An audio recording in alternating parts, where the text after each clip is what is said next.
Good afternoon, people. Oh, sorry, good evening. I'm always get that right. And yes, thank you. Yes, good evening, and welcome to another podcast show. And tonight we have got Paul Wilson and Connie on, and we got Paul first. Hello, Paul. How are you? I am splendiferous. Thank you, Steve. How you doing? Brilliant, thank you. Um, Tell everybody about yourself and what you do and what you do. You're a bit broken up tonight, but I am a hypnotist, hypnotherapist, coach, and I help people in general terms tame their anxiety and stress and build rock solid confidence. Right, okay. So, how do you build confidence in somebody that just lost it? Well, the big secret is you don't need confidence.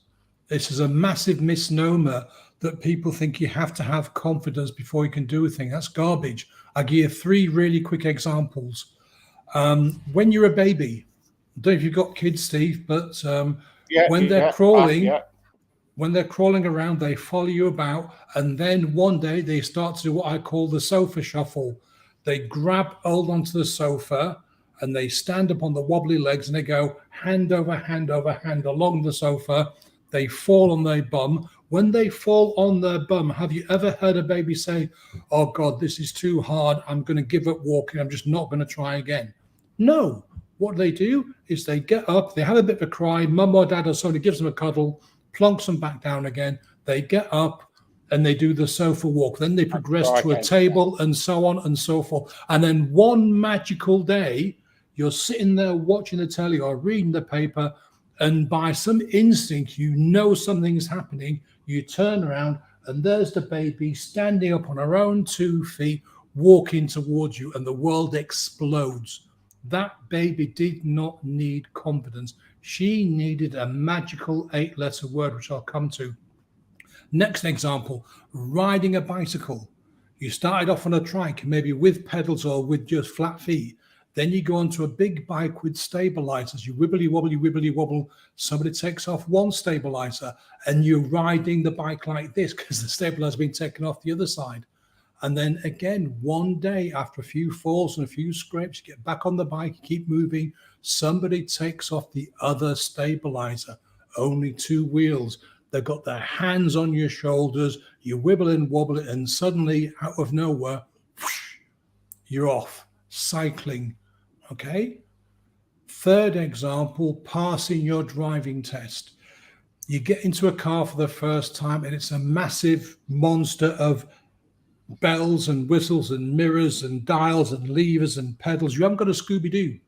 But over time and with the patience of your instructor, you learn how to drive. And you have more and more lessons.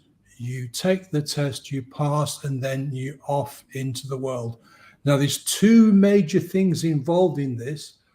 The first one is having a compelling reason to do something. When you're a baby, you see all the grown ups walking around on two legs. So you want to walk around on two legs. That's your compelling reason.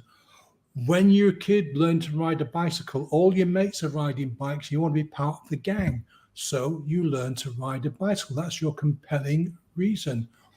And the big one, when you're learning to drive a car, you no longer want to be at the mercy of the taxi of mum and dad and public transport. You want freedom and independence to go your own way when you want to go your own way. And that's your compelling reason.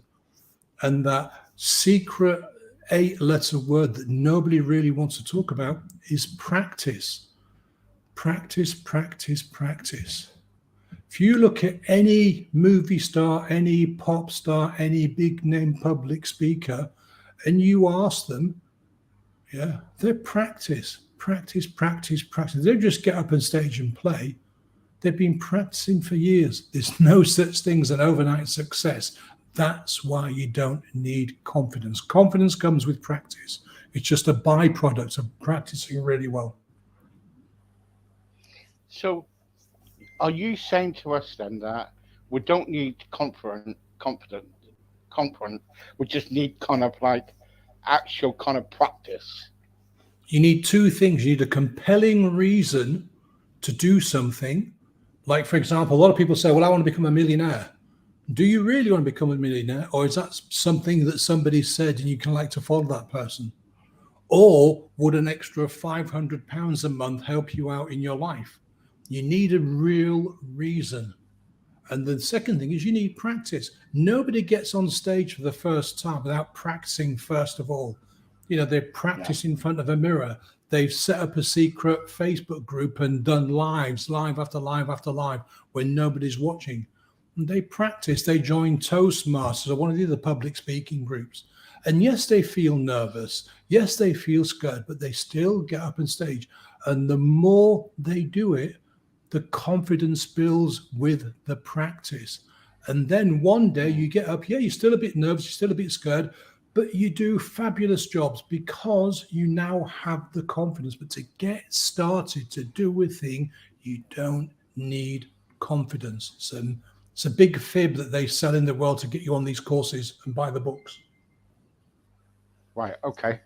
So we're doing all the practice.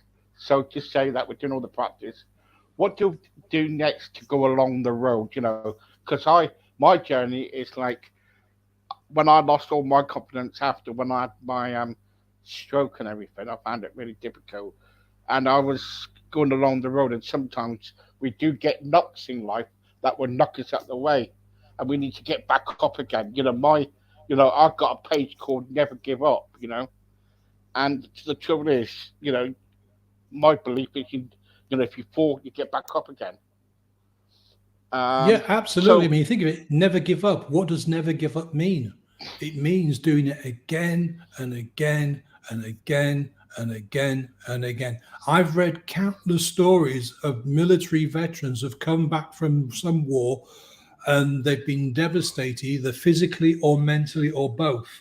And those that want to restart their life again, they get up and they start doing something. They start learning to walk again, or they start learning to live with a wheelchair, but they don't give up. They go on and on and on and on. And they become strong by practicing and doing it over and over. Yeah. Let's walk through what you do then. So if a customer comes to you or a client, and what do you do from the beginning to the end? So what I'm asking for is like a plan, a detailed plan.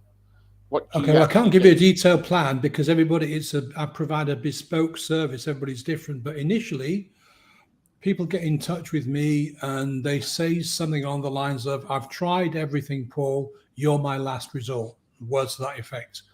And so I book people onto a call, strategy call, sales call, clarity call. You can, give it whatever name you like. And during that 45 minutes or so, I find out more about the client's problem or challenge, whatever's going on in their life. And then two things happen. I decide if I'm able to help that person and if we are a good fit. Because let me give you an example. If a person isn't prepared to do any work, if they think I can just kind of sprinkle magic fairy dust and they get sorted, I can't work with them.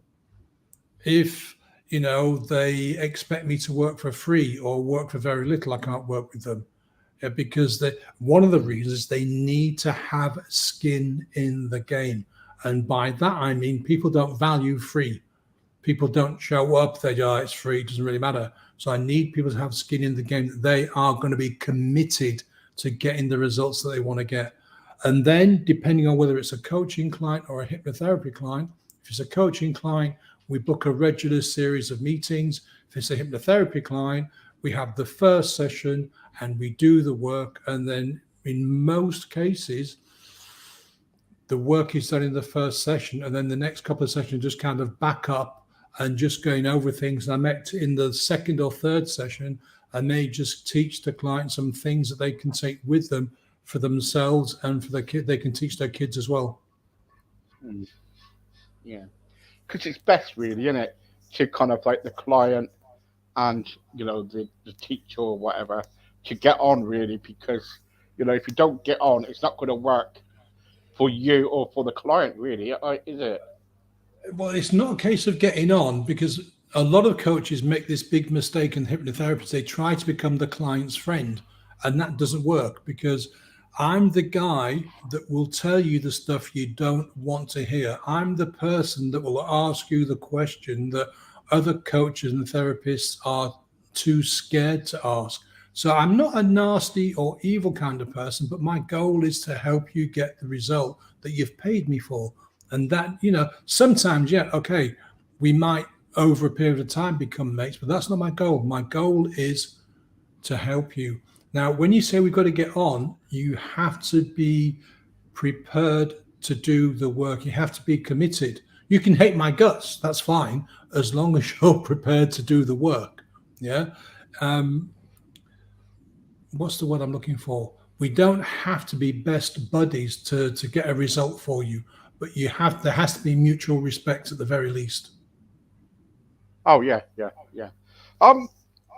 When you kind of like clients come to you and they're asking you for help, and they're thinking, so they pay their money and they start doing this, then all of a sudden they say, "Oh no, it's not working." This is kind of like, do you ever get that? Do you ever get No, clients doing that? No? never, because that's part of the process at the start. That first conversation is about sticking with it. And usually they've tried everything else. I have had one situation whereby a guy came to me to stop smoking, and I was kind of misled, or I let myself be misled in thinking that he was really committed. He paid his money, and after the first session, we went down to his car. He got a packet of fags out the car and crushed them and stamped on them and threw them in a big show. And then he didn't show up for the next session. And I went, that's a bit odd. And he gave me some bullshit about, being called in for work, somebody gone sick and all the rest of it. And he didn't show for the rebook session. And so I spoke to the person who referred him to me. And I went, does this guy have a girlfriend? And she said, yeah, they've been together for years. And I said, does the girlfriend smoke? And she said, no, she doesn't. And so I put two and two together, and I realized that the girlfriend had been nagging him to quit smoking. She'd actually got the friend to refer him to me. So the guy had absolutely no intention of quitting smoking. He loved it. Yeah. And he was just putting on a show for his girlfriend. And I heard on the grapevine that he'd gone, you know what, it didn't work. I've tried everything, which is garbage. But that was because in his mindset, he wasn't ready, and he was just doing it for somebody else. So when you're doing it for somebody else, it never works.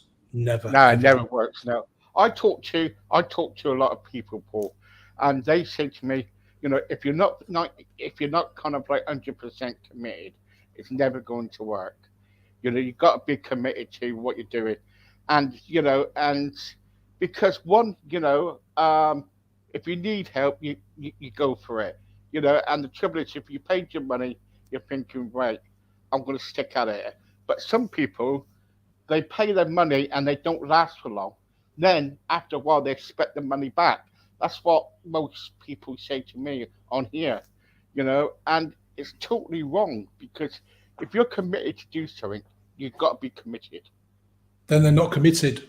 They're not committed. That's why I don't take every client on that comes to me. I get a lot of wives contacting me and saying, can you help my husband? And the first question I ask them is, does your husband know he's got a problem? And they go, no, he doesn't. For him, it's normal. In that case, I can't help them. I will also, during that first meeting, I will push people. I will ask them, what's your compelling reason? Why have you come to me? Why do you want this problem sorted? Questions like this. And if I don't get satisfactory answers, I'll just say to them, look, I'm really sorry, you're not ready. And, they go, oh, I'm ready. No, you're not. How do you know I'm not ready? Yeah. Well, the answers to your questions. The questions that I've just asked you, they tell me you're not committed. But I am committed. No, you're not. All right, I am committed. I'll show you how. All right, I'll double my fee. What do you? Oh, no. There you go. So that's just a joke. I would never do that. But sometimes I throw in questions like this to see the reaction. And so I refuse to work with people that don't have a compelling reason. A guy came to me once, wanted, what was it? That's right. Anxiety and stress at work. And this was holding him back. And he wanted to go for a massive promotion, which would really help him and his family out, and it'd make his job more exciting, and so on and so forth. Yeah. He was committed because that was his compelling reason to go for that promotion, to go and get that next step up, that big step up the ladder. And that's why he came to me. If people can't tell me a good enough reason why they want this thing, then I won't work with them. That's why I don't work with many people. Yeah. What's your biggest achievement so far in what you've done? Working with every client is an achievement, Steve, to be honest with you, helping them get breakthroughs. I've helped people quit smoking, lose weight, all kinds of things. I recently worked with the chief executive of a multi-million pound company. I get over some major issues. It's really difficult to highlight one individual client because they're all different. And to me, each breakthrough is just as important as the previous one or the next one.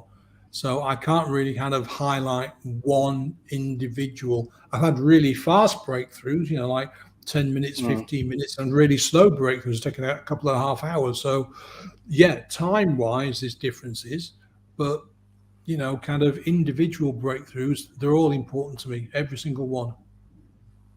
Okay. Robin, got a question here from Robin, and she's saying, what is your lowest point in your life so far? My lowest point in my life. Hi, Robin. That's a really easy one. I suffered with clinical depression for many, many years. And I tried to kill myself on 3 occasions. The third time back in 93 put me in hospital and I was referred to a psych unit. That is probably the lowest part of my life, or was the lowest part of my life. You can't get much lower than that. No, don't worry, I've been there too. So there you go. I've tried jumping off a bridge and it was, Mark wants to know, what has been your kind of like highest point so far in your coaching career? And if you wasn't doing coaching, what would you do?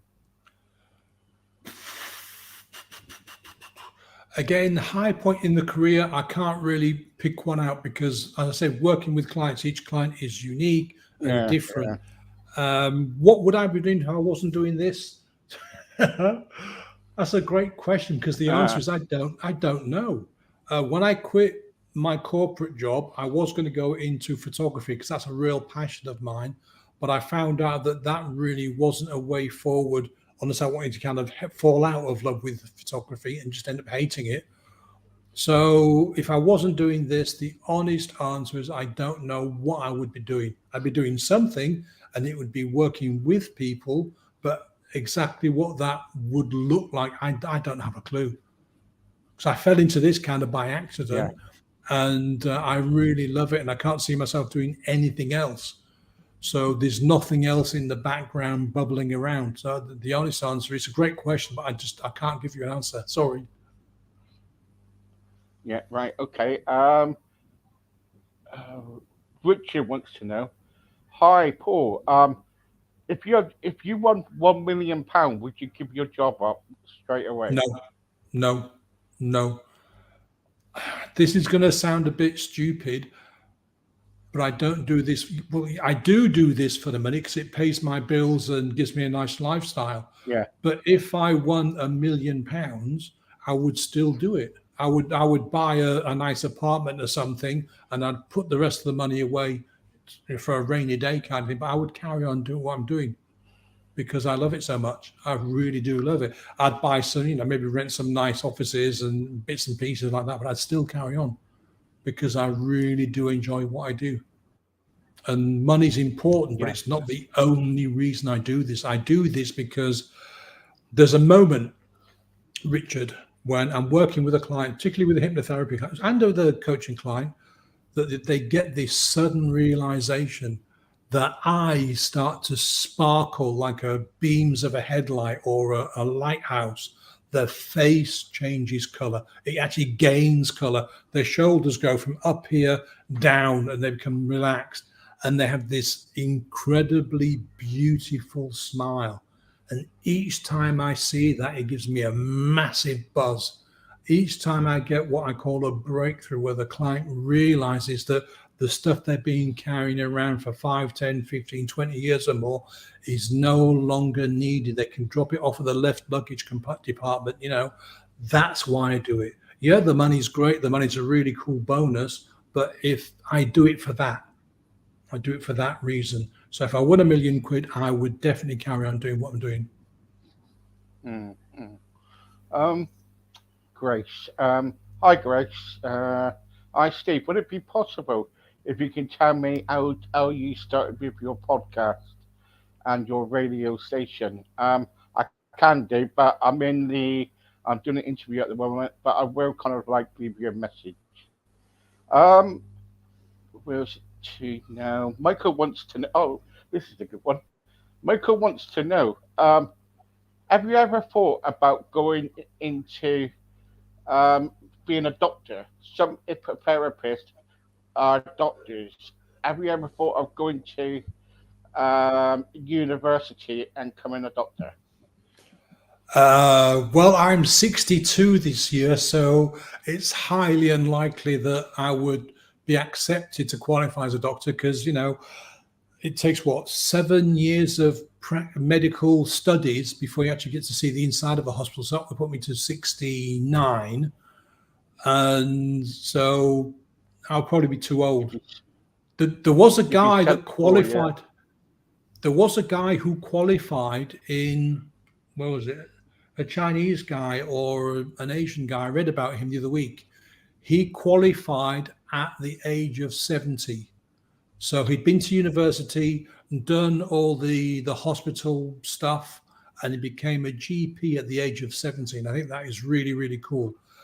I've always kind of liked the idea of going to university, but the occasion has never happened. There's always been something else going on. And I wasn't very good academically. I left school at 15, 16, something like that. And so I'd have to go and do A levels. I mean, I've picked up a few on the way, but I'd have to do A levels and all the rest of it. So although the idea is quite appealing, I think it's highly unlikely that would happen. Besides, I'm enjoying what I do too much, and I really would want to take time out, 3 years of study to give this up. It's a great question, though. Yeah.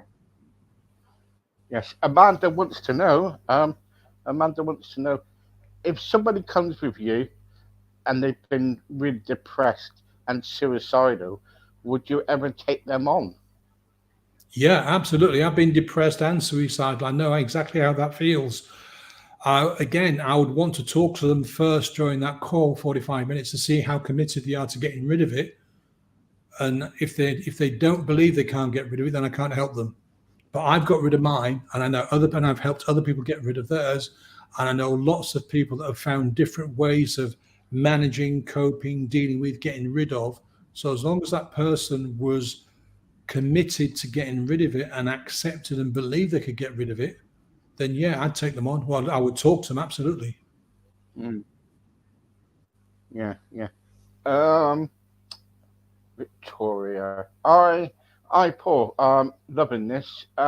Can you tell me where can I find your website, please?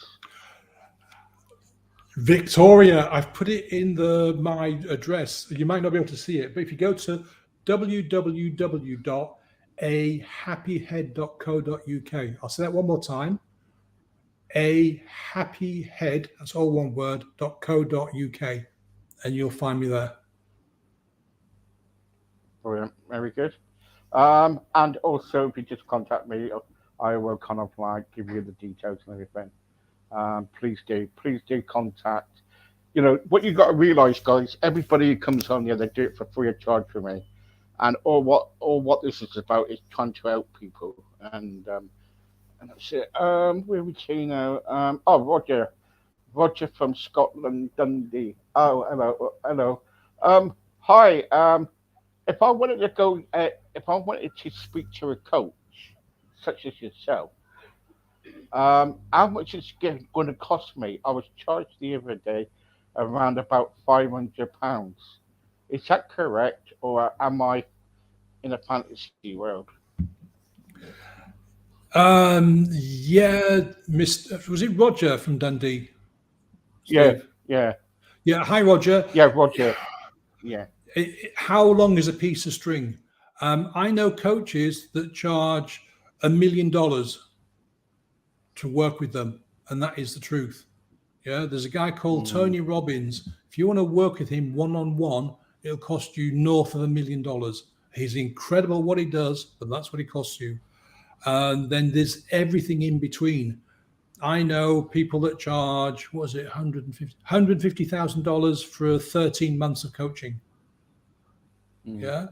$500 seems incredibly cheap, unless £500 sounds incredibly cheap, unless it's a group coaching. And even then, that's cheap. I mean, I paid 10 times that. I paid about £5,000, no, a bit less than £5,000 for my group coaching that I'm in now. And I've got two coaches at the minute. I've got like a business coach, and I've got what I call a skills coach that teaches me to be a better hypnotherapist, a better coach. So yeah, 500 yeah, quid seems a bit iffy, to be honest with you, unless that's per session. If that's per session, then yeah, I get it. yeah. The trouble is, though, guys, when something's low, one, it's probably iffy, and be careful. Always check them out, because you always got to check these people out. 'Cause you never know. You could be. It's true, isn't it? It's really true, isn't it? Completely, Steve. The thing is, you've got to ask yourself this question. If they're any good, why are they so cheap? And the one answer people always give is, I want to help the world. That's why I'm so cheap. Well, I'm sorry, that don't work. Yeah.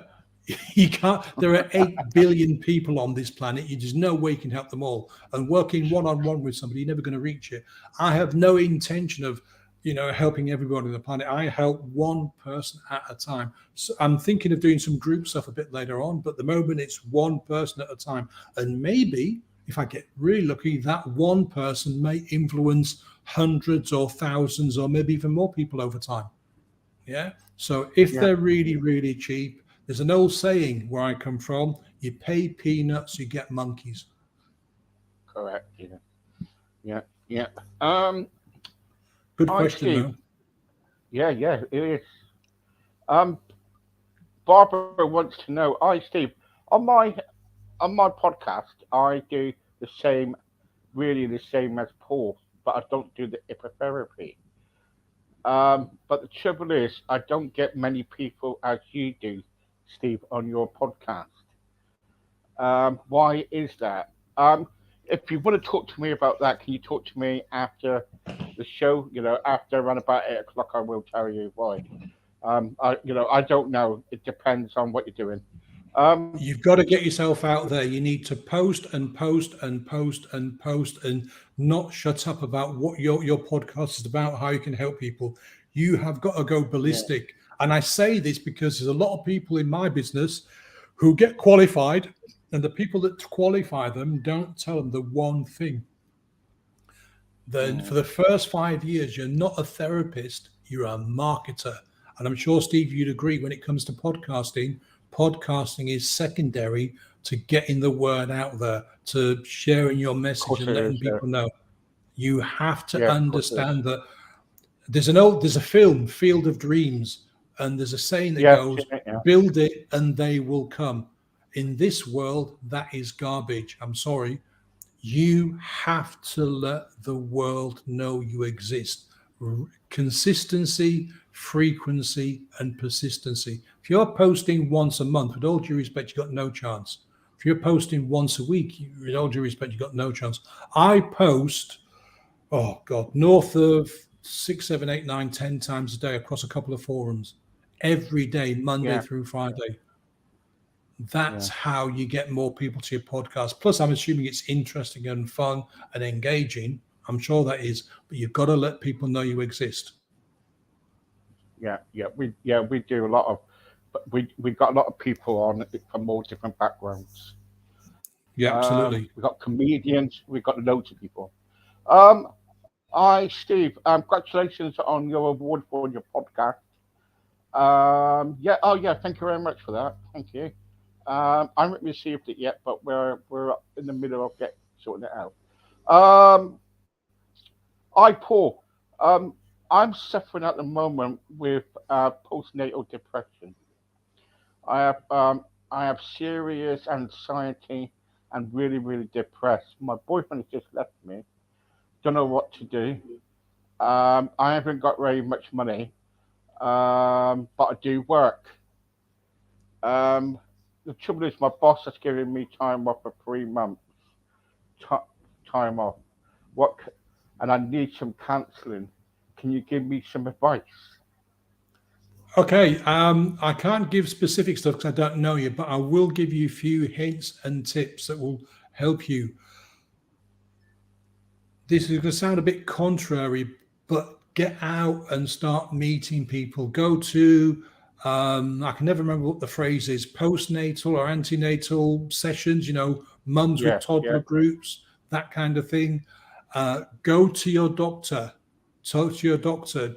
Don't go for medication. I'm not a doctor, so it's not medical advice, but tell them you want to talk to somebody. Tell them that you need help. Talk about the suicidal, the depressive thoughts, the postnatal depression. There are groups out there designed to help new mums. The guy that's left, scumbag, forget about him, move on. Yeah. Anybody that does that yeah, when you've got a yeah, baby, yeah, yeah, total scumbag, move on. So yeah. if you're onto Facebook, there's loads of really cool groups on Facebook. Start talking to people. Talking helps. Also, doing physical stuff. You and the baby go for walks in the park if you've got a park nearby. Go and spend time with other people. Spend as little time as you possibly can on your own. Because when we're on our own in this kind of situation, we start to think, oh God, my life is this, my life is that, my life is the other. So if it's entirely possible, get out and be with people.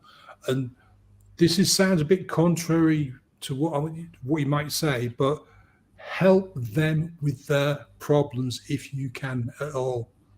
Because Mm, by taking the focus off yourself and helping other people, you'll find you'll start to feel better by figuring out how you can yeah, help other people, even if it's volunteering, even if it's going having a cup of tea with an old lady down the road, letting her hold your baby for 5 minutes. That will show you that other people are in worse situations than you and need help. And then taking the focus off yourself will actually help you disfocus, if that's even a word, on your situation. It'll help you get out of yourself. Get the counseling, absolutely. But take the focus away from you and put it where you can help other people. And you'll find that the depressive thoughts and the moods and all this kind of stuff will start to dissipate. thank you, Paul, for that. And also, don't forget, we've got counsellors here. So if you need to speak to a counsellor, we can put you in contact with somebody, and they will, or what they got, all they do is kind of they can either speak to you on Facebook, they can speak to you anywhere they want, or they can even phone you. So and it's free of charge. Okay, and that's what they're doing. That's what they're here for. Anyway, Paul, thanks very much for your time, My pleasure, sir. Absolute pleasure. and I love talking to you. And thank you so much. And And I thanks hope for we the get great Monday. questions, by the way. Sorry, thank you for the great questions tonight. Really cool. Appreciate it. Yeah, that's fine. That's what we're going to do now. Get questions in, and get people to kind of like ask them. Okay, thank you, Paul. See you again very soon. Bye bye for now. See you again. Bye now. Bye now.